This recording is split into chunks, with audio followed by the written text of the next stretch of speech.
एक दफ़ा फिर सुने ज़बूर नंबर 81 उसकी 12वीं आयत से लेकर ज़बूर के आखिर तक हम पाक कलाम की तिलावत सुनेंगे। पाक कलाम में इस तरह लिखा है, बस मैंने उनको उनके दिल की हट पर छोड़ दिया ताकि वो अपने ही मशवरों पर चलें। काश कि मेरे लोग मेरी सुनते और इसराइल मेरी राहों पर चलता, मैं जल्द उनके दुश्मनों को मगलूब कर देता और उनके मुखालफों पर अपना हाथ चिल्लाता। खुदावंद से अदावत रखने वाले उसके ताबे हो जाते और उनका ज़माना हमेशा तक बना रहता। वो उनको अच्छे से अच्छा गेहूँ खिलाता और मैं तुझे चट्टान में के शहद से सैर करता। खुदा के ज़िंदगी बख्श पाक कलाम के पढ़े और सुने जाने पर खुदा की बरकत हो। तशरीफ़ रखें। खुदावंद यीशु मसीह के अज़ीम जलाली और बाबरकत नाम में आप सबों की सलामती हो। खुदा का शुक्र अदा करते हैं जिसने आज हमें ये मौका दिया कि हम सब इकट्ठे हो सकें और उसके ज़िंदगी बख्श और ला तब्दील कलाम में से अपनी हदायत और रहनुमाई के लिए सीख सकें। जिस तरह के मैंने पहले भी आपको कई दफ़ा बताया है कि बाइबल मुक़द्दस एक समुंदर है और इसको समझने के लिए ज़रूर एक तालिब इल्म बनने की ज़रूरत होती है। जब तक इंसान तालिब इल्म नहीं बनता उस वक्त तक वो बाइबल मुक़द्दस को नहीं समझ सकता। आपने जिन लोगों ने साइंस पढ़ी है उनको पता होगा कि साइंस जो है वो डायरेक्ट नहीं हमें पढ़ाई जाती, बल्कि 10 साल के बाद हमें साइंस पढ़ाई जाती है।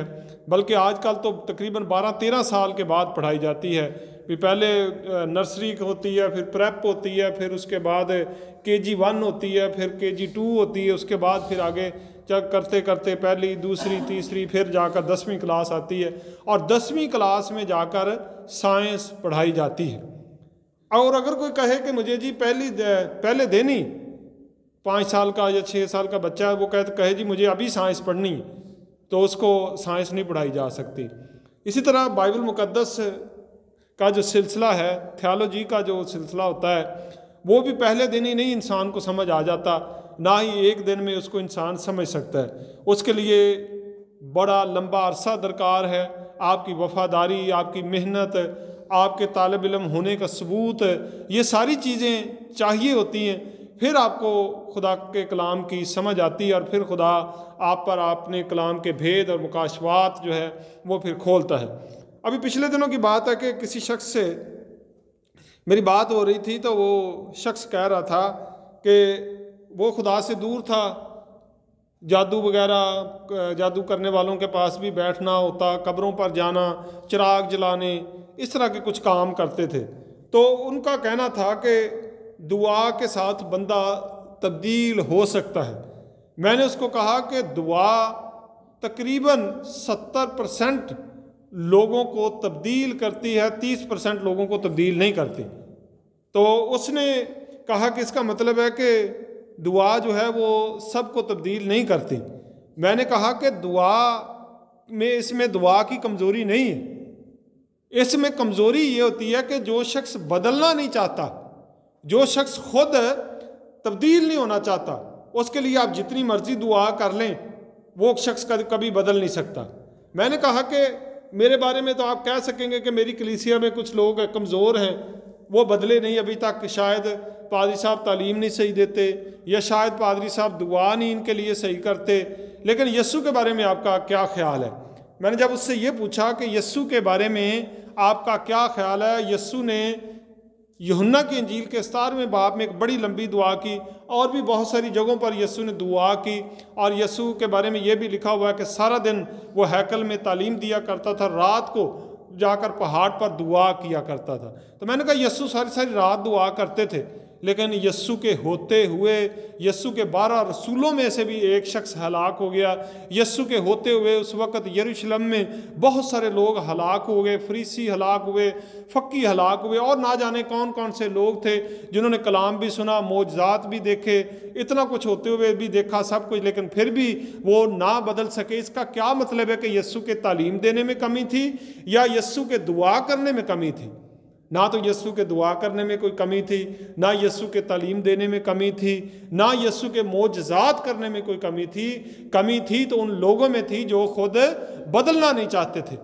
इसीलिए पाक कलाम में से जो हमने हवाला पढ़ा उसमें क्या लिखा 12वीं आयत में कि बस मैंने उनको उनके दिल की हट पर छोड़ दिया ताकि वो अपने ही मशवरों पर चले। हट किसे कहते हैं? ज़िद को। मैंने उनको उनकी ज़िद पर, या दूसरे लफ्ज़ों में ये कह लें कि मैंने उनको उनकी ढठाई पर या ढीठपन पर मैंने उनको छोड़ दिया है। एक बच्चा है, उसको आप एक दफ़ा कहते हैं कि बेटा ये काम ना किया करो, दूसरी दफ़ा फिर कहते हैं कि आप ये काम ना करो, तीसरी दफ़ा कहते हैं, चौथी दफ़ा कहते हैं, 5वीं दफ़ा, 10वीं दफ़ा।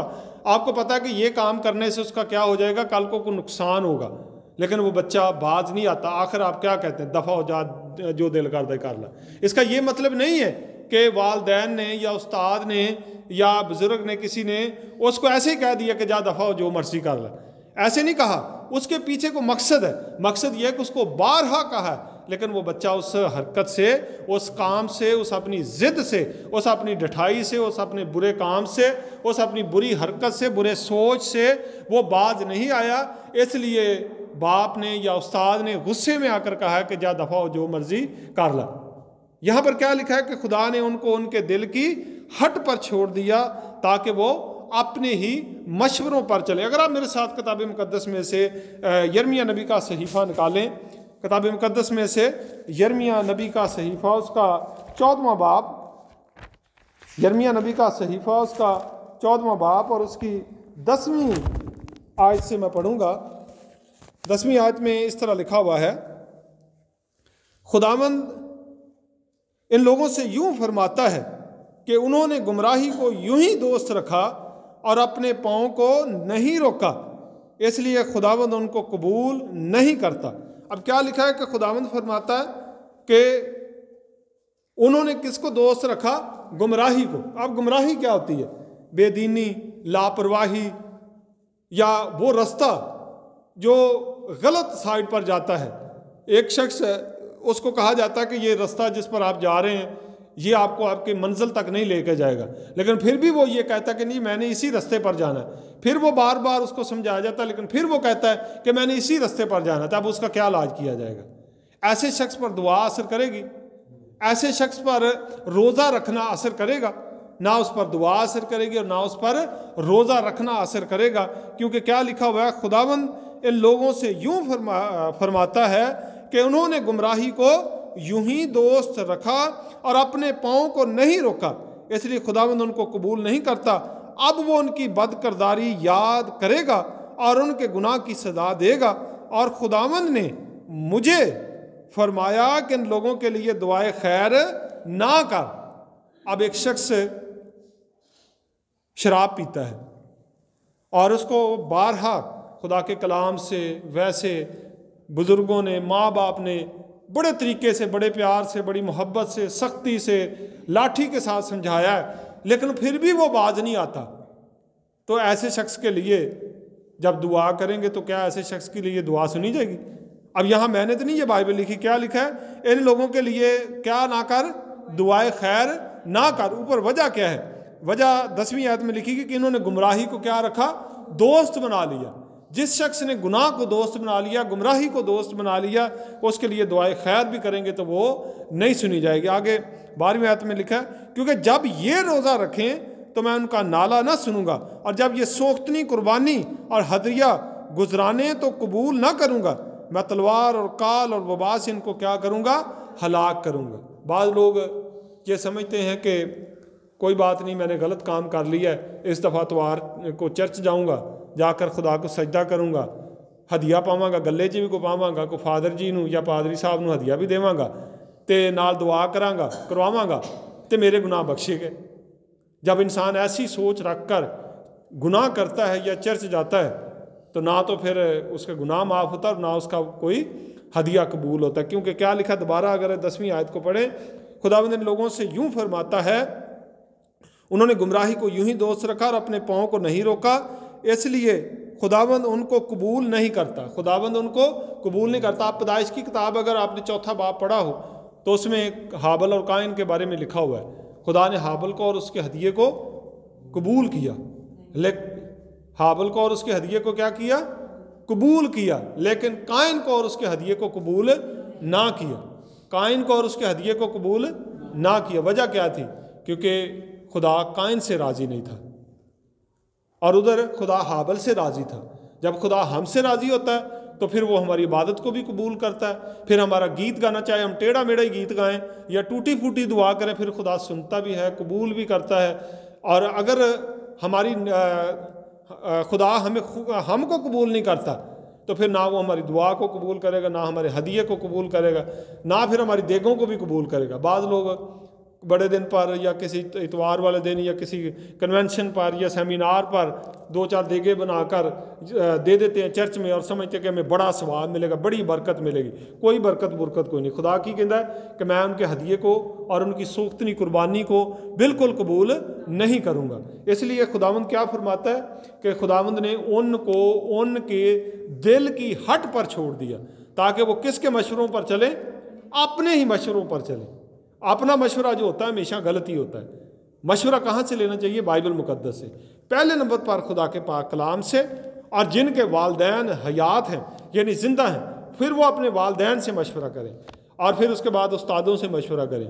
इसके अलावा कोई बुजुर्ग, कोई खुदा का खादम या खुदा परस्त आदमी हो, उससे मशवरा ले सकते, लेकिन हर शख्स से जब आप मशवरा लेंगे तो फिर आपकी तबाही और बर्बादी होने का ख़तरा है। इसलिए क्या लिखा हुआ खुदा के पाक कलाम में कि खुदा ने उनको उनके दिल की हट पर छोड़ दिया ताकि वो अपने ही मशवरों पर चले। अब मेरे साथ एक हवाला और भी आप देखें, किताब मुकद्दस में से रोमियो का ख़त, उसका पहला बाब, रोमियो का ख़त उसका पहला बाब और उसकी 24वीं आयत हम पढ़ेंगे। पहले 24वीं पढ़ेंगे और फिर उसके बाद 28वीं आयत भी हम पढ़ेंगे। 24वीं आयत में लिखा है, इस वास्ते खुदा ने उनके दिलों की ख्वाहिशों के मुताबिक उन्हें नापाकी में छोड़ दिया। इस वास्ते खुदा ने उनके दिलों की ख्वाहिशों के मुताबिक नापाकी में छोड़ दिया। अब उनके दिल की ख्वाहिशें थीं, लोगों के दिलों की क्या ख्वाहिशें हैं? नापाकी में जाना, गंदगी में जाना, गुनाह में जाना। और आज आपको पता है कि लोगों को खुदा के पास आकर खुशी नहीं मिलती। लोगों को कहाँ पर खुशी मिलती है? गुनाह में खुशी मिलती है। जहाँ पर उनकी ख्वाहिशों को तस्कीन मिलती है वहाँ पर उनको खुशी होती है। जहाँ पर उनकी मर्जी पूरी होती है वहाँ पर उनको खुशी मिलती है। बहुत थोड़े लोग दुनिया में रह गए हैं जिनको खुदा के कदमों में आकर राहत मिलती है। बहुत थोड़े दुनिया में लोग रह गए हैं जिनको खुदा के कदमों में आकर खुशी मिलती है।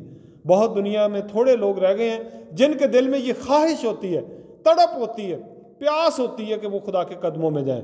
ज़बूर नबी ज़बूर 42 में क्या लिखता है? मेरी रूह खुदा की प्यासी है, जैसे हरनी पानी के नालों के लिए तरसती है, वैसी ही मेरी रूह खुदा की, जिंदा खुदा की प्यासी है। क्या हमारी रूह जिंदा खुदा की प्यासी है? क्या हमारी रूह खुदा के लिए तड़पती है? और अगर हमारी रूह खुदा के लिए नहीं तड़पती, अगर हमारी रूह खुदा के लिए नहीं प्यासी, अगर हमारी रूह में नहीं तिशनगी, तो इसका मतलब है कि हमारी ख्वाहिशें दुरुस्त नहीं हैं और हम खुदा से बहुत दूर हैं और हमारा तल्लुक़ खुदा के साथ कमज़ोर पड़ चुका है। इसलिए पाक कलाम में क्या लिखे? इस वास्ते खुदा ने उनके दिलों की ख्वाहिशों के मुताबिक उन्हें नापाकी में, नापाकी किसे कहते? गुनाह में, गंदगी में छोड़ दिया। कभी कभी खुदा मजबूर होकर छोड़ देता। मैं आपको एक वाक़या छोटा सा सुनाता हूँ। एक बच्चा था, वो माँ बाप ने उसको नहलाया धुलाया, कपड़े बदले और वो खेलने लग पड़ा। फिर खेलते खेलते घर के सामने खेत था, खेत में कद्दू था, वो बड़ा कद्दू नहीं होता जो पेठा कद्दू, घर में कद्दू, घर के सामने जो खेत था उसमें बड़ा पेठा कद्दू था, उसके साथ वो खेलने लग गया। वहाँ पर कीचड़ था, वो खेलने लगा, खेलता रहा। उसका बाप उसको पकड़ कर लाए, लेकिन फिर वो उसके साथ चिमट जाता, उसके साथ खेलता रहा। उसके कपड़े गंदे, मुंह गंदा, सर गंदा, सारा मिट्टी मिट्टी, पंजाबी जिन्हों आते हैं मिट्टी हो गया। लेकिन उसने उस कद्दू को नहीं छोड़ा। अक के थक हार के उत्थे लम्मा पै गया, सौ गया। उनके प्यो ने चुक्या, नवाया धवाया, उनके कपड़े बदले तो उन्होंने जाके सवा दिता। बाज़ दफ़ा असी इंसान जिहड़े हैं, असी भी गुनाह नाल खेड के गुनाह नाल खेड के गुनाह नाल खेड के थक जाने हैं, तो थक के उत्थे मर जाने हैं। खुदा फिर आउंदा है, सानू चुकदा है, चुक के सानू फिर लै जांदा है, फिर सानू को होश होश दवांदा है, तो सानू अकल साडी टिकाणी आउंदी, तो फिर असी खुदा वाले पासे आहिस्ता आहिस्ता टुरन की कोशिश करने। इस तरह ऐसा ना हो कि खुदा गुस्से च आके सानू की कहे। इस वास्ते खुदा ने उनके दिलों की ख्वाहिशों के मुताबिक उन्हें नापाकी में छोड़ दिया। फिर अगली 2-3 आयतां बड़ियां ख़तरनाक ने। उन्हें नापाकी में छोड़ दिया ताकि उनके बदन आपस में बेहुरमत किए जाएं। इसलिए उन्होंने खुदा की सच्चाई को बदल कर झूठ बना डाला। जिन लोगों को खुदा छोड़ देता है वो सच को क्या बनाते हैं? झूठ बनाते हैं। वो सच को इस तरह बयान करते हैं, वो सच को इस तरह झूठ को इस तरह पेश करते हैं जैसे वो सच होता है। वो झूठ को इस तरीके से बयान करते हैं, इतने माहिराना तरीके से झूठ को बयान करते हैं कि उनका झूठ भी क्या लगने लग जाता है? सच लगने लग जाता है। लिखा इसलिए उन्होंने खुदा की सच्चाई को बदलकर झूठ बना डाला और मखलूकात की ज़्यादा परस्तश और इबादत की बनिस्बत उस खालिक की जो अब तक महमूद है। आमीन। अब मेरे साथ आप निकालें 28वीं आयत, बड़ी ख़तरनाक आयत है। लिखा और जिस तरह उन्होंने खुदा को पहचानना नापसंद किया, उसी तरह खुदा ने भी उनको नापसंदीदा अकल के हवाले कर दिया। जिस तरह उन्होंने खुदा को पहचानना नापसंद किया। अब पहचानना किसकी पसंद है? पहचानना तो हमारी पसंद है ना, कि हमने किसको पहचानना है। जब हम दूध लेते हैं किसी से तो हम पहचान उसकी करते हैं कि नहीं भी ये खालस है या नहीं, इसमें पानी की मिलावट है या नहीं। और जो भी हम चीज़ खरीदते हैं उसकी हम पहचान करते हैं कि नहीं। लेकिन हम इसकी क्यों नहीं पहचान करते कि हमने खुदा के पास जाना या हम किसी और के पास जा रहे हैं? क्योंकि क्या लिखा, और जिस तरह उन्होंने खुदा को पहचानना नापसंद किया, उसी तरह खुदा ने भी उनको नापसंदीदा अकल के हवाले कर दिया। अब जो लफ्ज़ आया ना नापसंदीदा अकल, इसका मतलब है रूह। अकल रूह को कहते हैं। नापसंदीदा रूह के हवाले कर दिया। और जितने भी अच्छे या बुरे काम इंसान करता है वो रूह के वसीला से करता है। जितने भी इंसान अच्छे या बुरे काम करता है वो किसके वसीला से करता है? रूह के वसीला से। रूह गाइड करती है। बुरे काम के लिए बुरी रूह गाइड करती है और अच्छे काम के लिए अच्छी रूह गाइड करती है। जब हम अच्छा काम करना चाहते हैं तो उस वक्त पाक रूह, आप जो जितने इस वक्त आप लोग चर्च में बैठे हुए हैं, आपको बुरी रूह नहीं लेके आई, आपको खुदा का पाक रूह लेकर आया है कि आप चर्च जाएं। लेकिन जो लोग बाहर शराब पी रहे हैं या जुआ खेल रहे हैं या चोरी कर रहे हैं या कोई बुराई का काम कर रहे हैं, उनके पास भी रूह है, लेकिन उनके पास कोई गलत रूह है, कोई बुरी रूह है। इसलिए पाक कलाम में क्या लिखा, जिस तरह उन्होंने खुदा को पहचानना नापसंद किया, उसी तरह खुदा ने भी उनको नापसंदीदा अकल के यानी नापसंदीदा रूह के हवाले कर दिया, ताकि क्या करें? नलायक हरकतें करें। जब कोई नलायक हरकत करता है ना, गंदी हरकत करता है, भैड़ी हरकत करता, धोखा देता है, छेड़छाड़ करता या कोई भी गंदा या घटिया काम करता है, जिहड़ा मुआशरा भी जिन्हों नापसंद करता है, तो खुदा दा पाक कलाम भी नापसंद करता है, बल्कि मना करता है। इवें दा अगर कोई काम करता या हरकत करन दिया तो उनके तो किहड़ी रूह है? नापसंदीदा रूह, बुरी रूहों के उत्ते उहदे वस दी नहीं गल हुंदी। अगर आप मेरे साथ इसी आयत को रोमियो पहला बाब 28वें आयत को कैथोलिक बाइबल में से पढ़ें तो इसमें थोड़ी सी और वजाहत की गई है। लिखा और जैसे उन्होंने परवाह नहीं की, वहाँ पर क्या लिखा हुआ है? जैसे उन्होंने खुदा को पहचानना नापसंद किया। और कैथोलिक बाइबल में और वजाहत की गई है, और जैसे उन्होंने परवाह नहीं की है कि खुदा को पहचाने, वैसे ही खुदा ने उनको अकल की बदतमीजी के हवाले कर दिया। बदतमीज़ अकल दे, बुरी अकल के हवाले कर दिया। यानी बदतमीज़ अकल या बुरी रूह, बदतमीज़ रूह या बदतमीज़ अकल के हवाले कर दिता, ताकि की करन? नलायक काम करन। उथे प्रोटेस्टेंट बाइबल च की लिखा है? नलायक हरकतें करें। और कैथोलिक बाइबल में क्या लिखा है? नलायक काम करना। नलायक काम बंदा किदों करता है? ਜਦੋਂ ਬੰਦੇ ਕੋਲ ਨਾਰਾਇਕ ਰੂਹ ਹੁੰਦੀ। ਹੁਣ ਜਿਹਦੇ ਉੱਤੇ ਬੁਰੀ ਰੂਹ ਠਹਿਰੀ, ਔਰ ਬੁਰੀ ਰੂਹ ਇਹਦਾ ਮਤਲਬ ਹੈ ਕਿ ਰੂਹਾਂ ਭੇਜਣਾ ਜਿਹੜਾ ਹੈ ਉਹ ਕਿਹਦਾ ਕੰਮ ਹੈ, ਖੁਦਾ ਦਾ ਕਿ ਇਨਸਾਨ ਦਾ ਹੈ? किंदा काम है? फैसला करो पहला, खुदा का काम है कि अपना? आपका तो कहना ना भी खुदा का काम है, बाकी भी बताएं, सोच के जरा जवाब देना है। खुदा का काम है। हाँ मैं बस तू खुले अपनी राय खुले दिल ना दे, डरी तो नहीं, खुदा का काम है। ठीक, अगर आप मेरे साथ एक हवाला देखें, ज़बूर की किताब 25वां ज़बूर,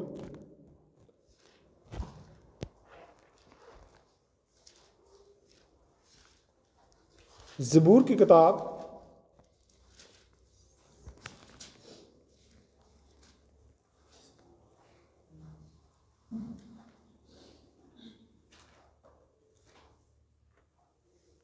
25वां ज़बूर निकाल लिया, और उसकी आप 12वीं आयत निकालें। निकाल ली? हाँ, ज़बूर नंबर 25 और उसकी 12वीं आयत।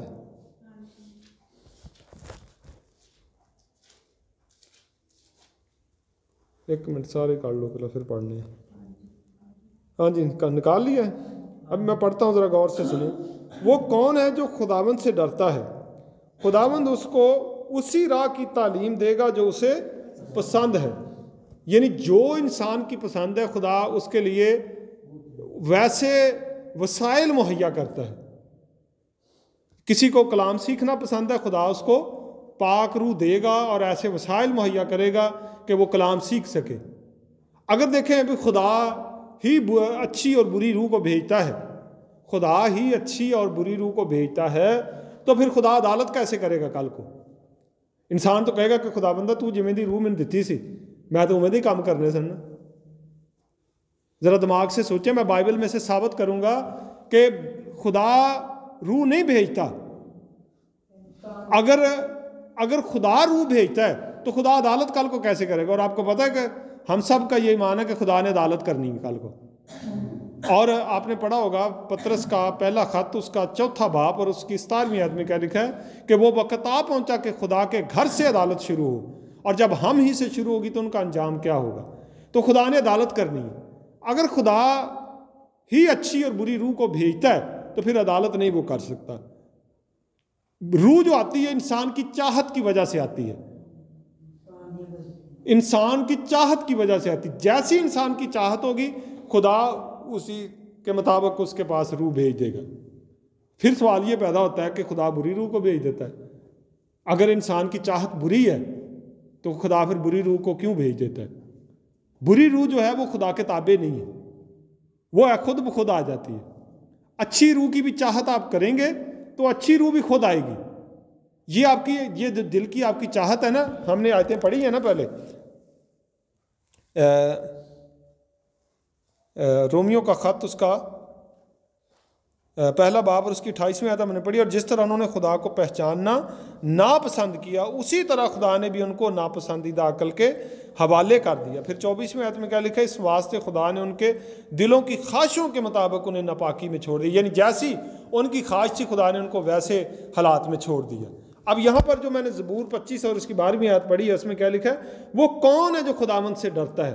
खुदावंद उसको उसी राह की तालीम देगा जो उसे पसंद है। अब बहुत लोगों को चोरी करना पसंद है, उनके पास ऐसी रूह आती है जो उनको चोरी की तरकीब बताती है कि रात केड़े वेले चोरी करनी, किवें करनी, कि किसी के घर जाना तो किवें बचना, बचन के तरीके, चोरी करन के तरीके, भजन के तरीके, लुकण के तरीके, छुपण के तरीके, ये सारे तरीके आपां कोई भी नहीं पता। आपां जी घरों कोई चीज़ चुकन जाइए तो आपां जी दिन ही फस जाइए आपां, क्योंकि अपने को अकल ही को नहीं हो वाली। अकल जिन्ना को है वो दूसरा तुहाडे कोल बैठे को नाल गल्लां करदे रह गए तो नाल दूसरा तुहाडे को पता नहीं चलना, जेब कट के गांह जाना। बाज़ दफ़ा बसां 'च जेबां कट्टियां जांदियां, माहिर हुंदे ने उन्होंने, क्योंकि उन्होंने चाहत इस तरह की होंगी, जिमें दी तुहाडी चाहत उवें दी उत्ते रूह आएगी। जिस तरह की आपकी चाहत होगी, आपकी चाहत है कलाम सीखना, कलाम सीखने वाली रूह आ जाएगी। आपकी चाहत है सिगरेट पीने की, आपको सिगरेट पीने वाला कोई ना कोई बंदा मिल जाएगा। अभी इस गांव में मुझे पूरा नहीं पता कि चर्च कौन कौन पीता। आज इस गांव में चर्ची आ जाए कोई, वो तलाश कर लेगा, वो हमें भी बता देगा कि फलां बंदा चर्च पीता है। सानू इन्ने साल हो गए ने जी, सानू भाई फकीर नूं ना पता होवे भी किहड़ा बंदा चर्च पींदा, क्योंकि उन्होंने चाहत जी उन्होंने खिंच के लै जाती उन्होंने कोल। इसलिए क्या लिखा हुआ है, जो हमने मरकजी हवाला पढ़ा था, इसलिए खुदा ने उनको उनके दिल की हट पर छोड़ दिया, उनको उनके दिल की चाहत पर, उनकी ख्वाहिश पर छोड़ दिया। इसलिए ऐसे लोगों के लिए जितनी मर्जी दुआएं की जाए, जो मर्जी कर ले, ऐसे लोग नहीं बदल सकते। आखिरी एक हवाला आप देखें,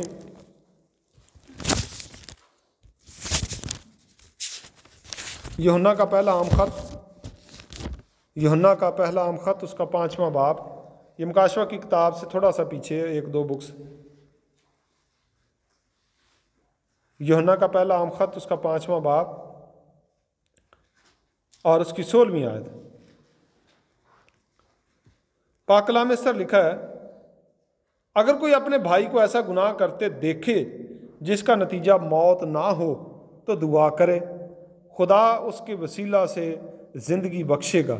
उन्हीं को जिन्होंने ऐसा गुनाह नहीं किया जिसका नतीजा मौत हो। गुनाह ऐसा भी है जिसका नतीजा मौत है।